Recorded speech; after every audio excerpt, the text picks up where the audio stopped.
If Chrome is showing you error 400, don't worry, because in most cases this is something you can fix in just a few minutes. This error usually means the browser is having trouble with the website request, and the cause is often a bad cookie, a corrupted cache file, a browser extension, a DNS issue, or even a small typo in the URL. In this video, I'm going to walk you through the fastest ways to fix it step by step, and if this helps, make sure to hit like and subscribe for more simple tech tutorials. Let's get into it.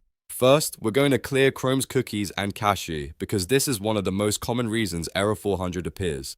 On Windows, press Ctrl, Shift, and Delete at the same time. On Mac, you can use the same shortcut with Command, Shift, and Delete it. A new window will open with browser data options. Set the time range to all time so Chrome clears everything that may be causing the issue. Then make sure to check cookies and other site data and cached images and files. These two options are the most important for this fix. Once those boxes are selected, click Delete Data. After that, close Chrome completely, reopen it, and try loading the website again. In a lot of cases, that alone will solve the problem. If the error is still showing, the next thing to try is an Incognito window. Incognito mode can help you test whether the issue is being caused by a broken extension or bad cached settings in your normal browsing session. To open an Incognito window, launch Chrome and press Ctrl, Shift and N on Windows or Command Shift and N on Mac. A private browsing window will open. Now try visiting the same website in that window. If the page loads correctly in Incognito,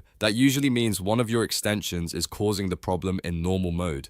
To check that, click the three dots in the top right corner of Chrome, hover over extensions, and then click Manage Extensions. From there, turn off your extensions one by one or disable them all temporarily and then test the website again. This helps you find out if one of them is interfering with the page request. If Chrome error 400 still hasn't gone away, the next step is to clear your DNS cache. Sometimes your computer stores old or broken network information, and flushing the DNS can help Chrome connect properly again. On Windows, open the Start menu, type CMD, and press Enter to open Command Prompt. In the Command Prompt window, type ipconfig, flush DNs, and press Enter. You should see a confirmation message saying the DNS resolver cache was successfully flushed. Once that's done, go back to Chrome and test the website again. This step is quick, safe, and often overlooked, but it can make a big difference when a page refuses to load properly. Another simple but very important thing to check is the URL itself. A small typo in the web address can easily trigger a bad request error. Double check the full URL for extra spaces, missing characters, incorrect spelling, or unusual symbols that don't belong there.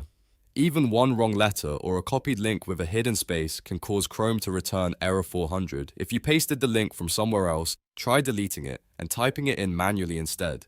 This can instantly solve the issue if the problem is just a malformed web address. So to recap, if you're seeing Chrome error 400, start by clearing cookies and cache, then test the site in Incognito, disable extensions if needed, flush your DNS cache, and finally make sure the URL is correct.